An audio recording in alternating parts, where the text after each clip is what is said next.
Hey everyone, welcome back to Engelbard. You know what I've got way too many of? Game controllers. Why so many? Well, because deep down somewhere in the darkest recesses of my soul is just a tiny little sliver of optimism. I'm hoping to come across the perfect controller that will just have that right mix of utility, quality, and price. With that in mind, my eyes are always open on the lookout for brand new game controllers. And my open eyes came across two new controllers from Retro-bit, the Wired and Wireless Legacy16 controllers.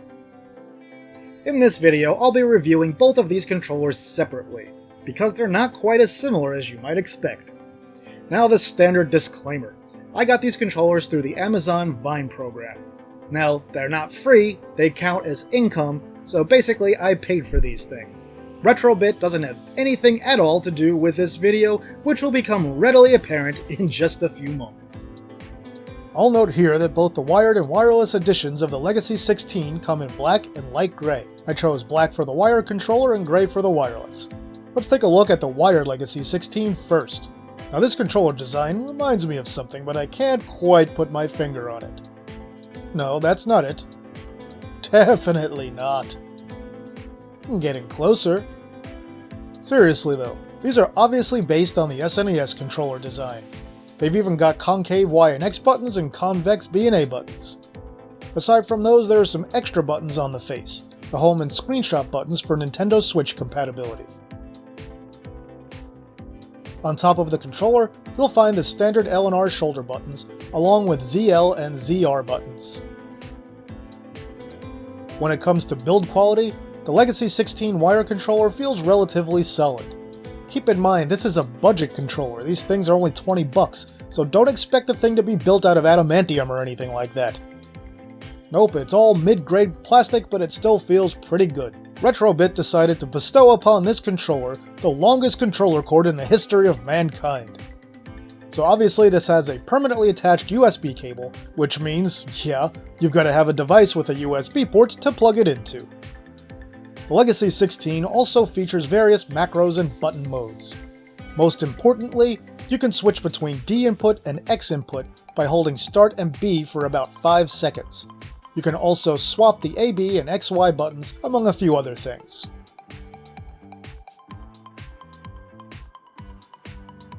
So how's it handle in gameplay? Actually, pretty well. The D-pad and buttons all feel great. They're by no means identical to a standard SNES controller, but they're relatively close. The D-pad plastic is a little bit harder on this controller and the buttons aren't quite as solid, but hey, I am not complaining. This thing is really nice for such an inexpensive controller. Plus, as you can see here, I didn't have any problems pulling off moves in Super Street Fighter 2 on SNES. In fact, I'd say this controller is pretty ideal for emulating a whole lot of older platforms, particularly those whose controllers have a diamond formation for their buttons or 2 buttons or less.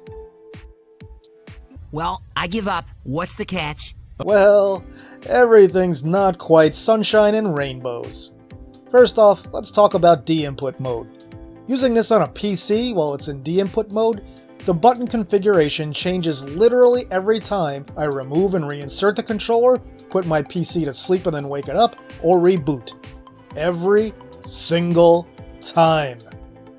That means one time button B may assign to button 1, another time it'll be button 4, and yet another time it'll be button 3, and so on. Switching to xinput alleviates that problem. And switching to xinput is as easy as...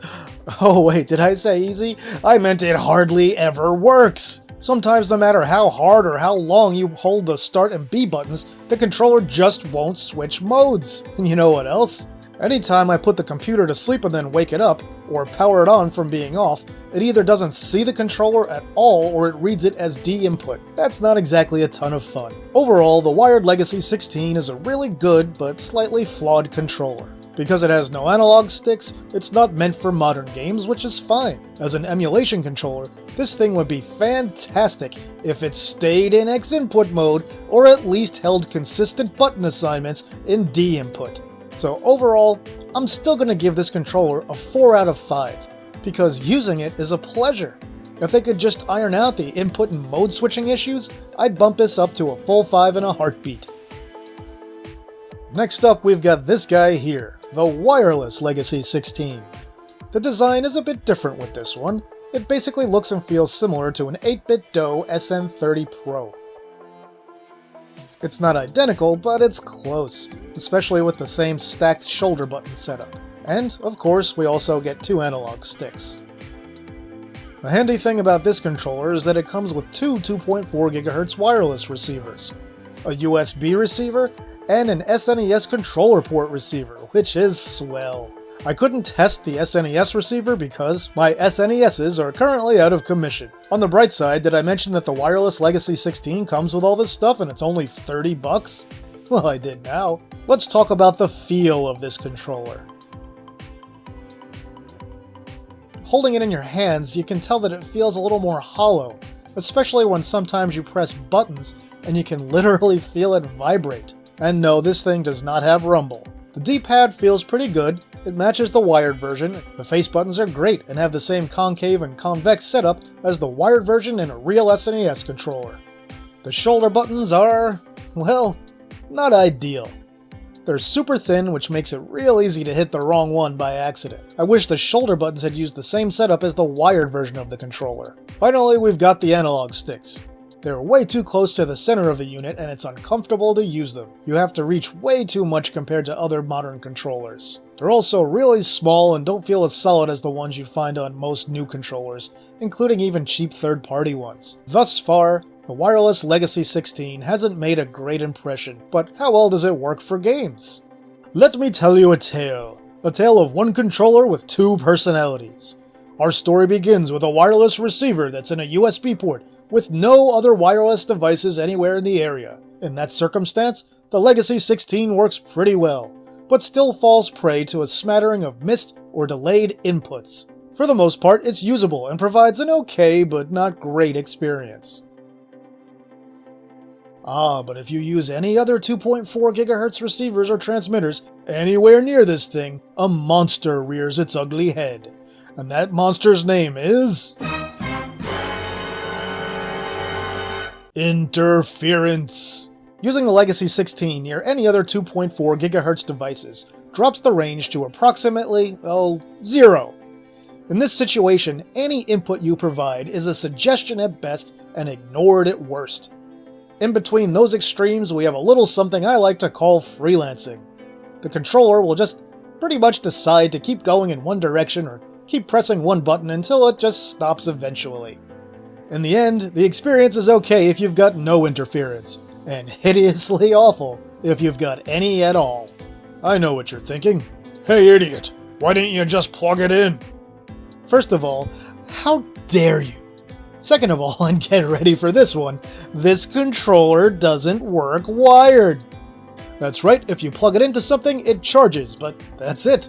I tried 3 different cables on multiple devices, including a cable I use all the time on a different USB-C gamepad. And no, this thing does not work when plugged in. Why, Retro-bit? Why? Why? You know what's still garbage?